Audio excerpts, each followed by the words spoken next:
Shakur Stevenson says, I'm going to show the world why Oscar Valdez been ducking me all this time. Rumble, young man, rumble. Let's go. Push the weight and now flex. The live is 1 in the 6. With the runner boy, you nigga, no question. You will run a motherfucker high stepping. Hey, you never had a big enough weapon. Motherfucker never learned your lesson. I'm an 88 pack nigga. I'm an 88 pack nigga. I mean, day walker, drink blood, fangs out, full moon, motherfucker change like a hoe. I'm just a nigga from the hood trying to stack a little cheddar for the money. Drew Titan Bronx on deck. Shout out to the mighty LDBC. Let's go to boxing scene. Link will be in the description. Shakur Stevenson says, I'm going to show the world why Oscar Valdez ducked me all this time. Shakur Stevenson appreciates what Bob Arum promotional company has done for his career in the last 5 years since he signed with Top Rank.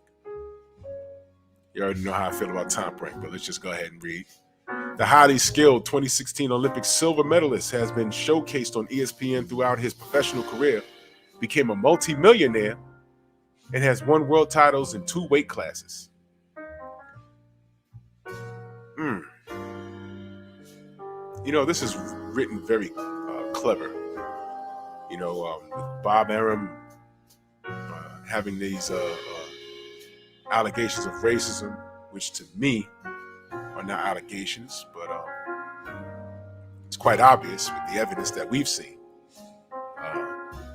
But I like how the writer points out that Shakur Stevenson appreciates what Bob has done for him and points out he's an Olympic silver medalist, showcased on ESPN, 2 weight divisions. He became a multi-millionaire. Yo, let me tell you something, family. Words are important. And this jumped out at me in this first paragraph. Jumped out at me just now. I'm reading this for the first time, family. I like how they put that up. Nice try, but we got you. Stevenson still wasn't about to sit by quietly when it became clear that Arum wanted to match Oscar Valdez versus Emmanuel Navarrete. Not Stevenson, following the Newark, New Jersey native's impressive 10th round technical knockout victory over Jamel Herring on October 23rd at State Farm Arena in Atlanta. Now let me stop there.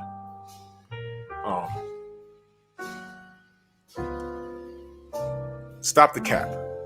Who's writing this? Keith Eidig. Okay. Stop the cap. We were calling, and I'm talking about the real supporters of the sport, we were calling for Valdez to fight Shakur. And do you recall Bob Arum said nope? He's fighting Navarrete. Valdez is fighting Navarrete in an all-Mexican card. Do I need to go into the history of Top Rank? That move was wrong, but it was a wrong move, what Bob Arum threatened to do. But it was a typical move as far as how he moves. Top Rank does not know how to promote black fighters. They have no interest in black fighters. They expect black fighters to go there and sell themselves, which is why he has a problem with Bud Crawford right now. But let's read on. Stevenson respectfully,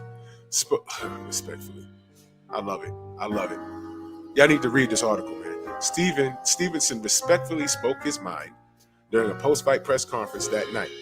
He publicly pressured Bob Arum to give him the fight Stevenson wanted for more than 2 years. He shot an undefeated Valdez, or Valpeds as I call him. It took Valpeds himself to demand the Stevenson fight for Top Rank to alter its Valdez-Navarrete plan, but the 24-year-old Stevenson ultimately got the fight he wanted. Do you see this? Look, I'm gonna read it again. It took Valdez himself to demand the Stevenson fight for Top Rank to alter. Oh, stop it! Cut it out. It's the WBO, whatever Bob orders. Cut it out. Holy cow. Holy cow. I'll read on. Top Rank and ESPN announced February 17th that Valdez and Stevenson will finally fight April 30th at the MGM Grand in Las Vegas. I've been chasing this fight for nearly 3 years, since we were both at featherweight, Stevenson said. On April 30th, I'm going to show him and the world why he ducked me all this time.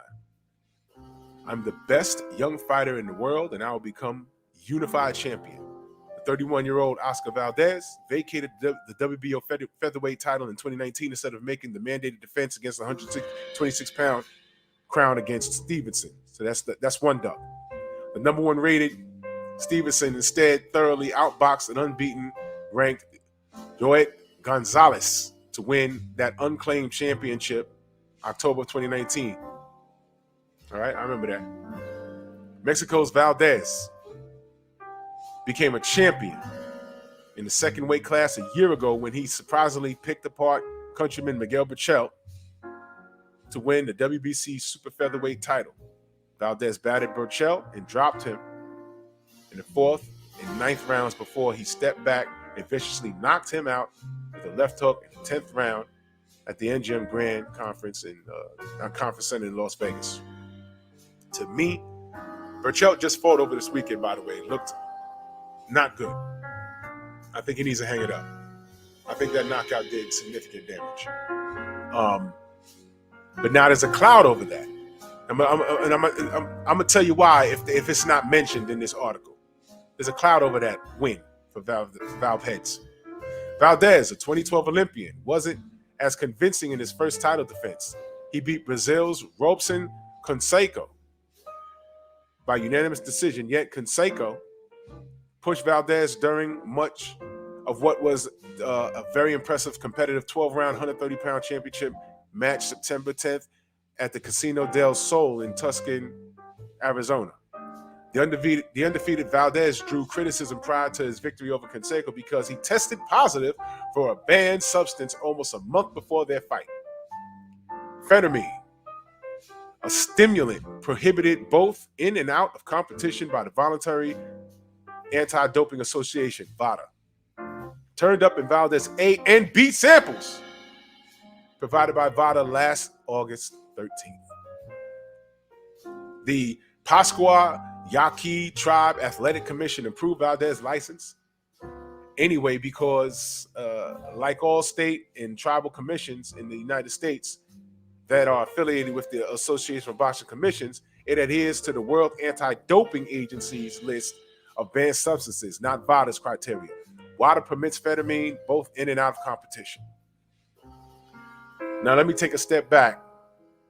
The Berchelt fight, that knockout was brutal. Go look it up. So if he popped before the Fonseca fight, I believe he was on that shit when he was fighting Miguel Berchelt. You can't prove it, but you can't prove me wrong. But once these guys pop, it's now a cloud over their entire career that they did prior to when they got caught. That's just how I view it. This is the combat sports, man. Okay? Link will be in the description. Listen. Some people will say this will be a great fight. To me, it'll be a great fight for Shakur. I don't deal with Oscar Valdez. I don't care about what loopholes which permitted him to fight. I don't care about that. It was a banned substance, and he was allowed to move forward. And again, the justification by Mauricio Suleiman and the WBC, you know that strap that he has around his shoulder right there? Mauricio said it was equivalent to drinking 4 Red Bulls, so he can go ahead and fight. Right. This is the same Mauricio Suleiman that when we asked him what was going on with Jimenez versus Fayshawn Cruz and what she tested, he went off the deep end and said we was bullying her because she was gay. We said, no, we don't care about that. We asking what she tested because she's looking kind of manly. And what did we find out about that? Oh, this is a man that told us, and it's the guy that's in charge of the WBC. It's the man that told us, listen, there's nothing wrong with Fury's gloves. I was in both locker rooms. He didn't cheat. When I stood up there and I asked him in the barbershop, I asked him, salute to Fred on his show, the barbershop. Who put on the gloves? I don't know. Who wrapped their hands? I don't know. Where the gloves at? I don't know. But you were there. You were there. Salute to Tay Jones. He said, nah. He stuck his head in the room, said hello. He stuck around. He didn't see who wrapped their hands and who wrapped it. But he sat up there and lied to us and said he was there. And saw the hand wraps and saw the people put on the gloves. The man's a liar.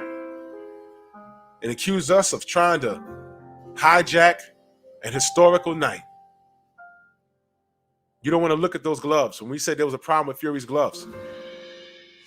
But when La Barbie got her ass beat by Togo, the female fighters, the female Japanese fighter, those gloves was on your desk.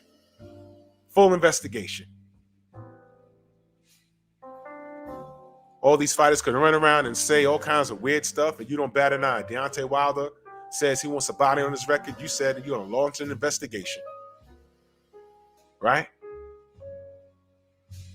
This is the guy that's in charge of the WBC. And I got more on him, but I'll just eat up all this video. It's absurd.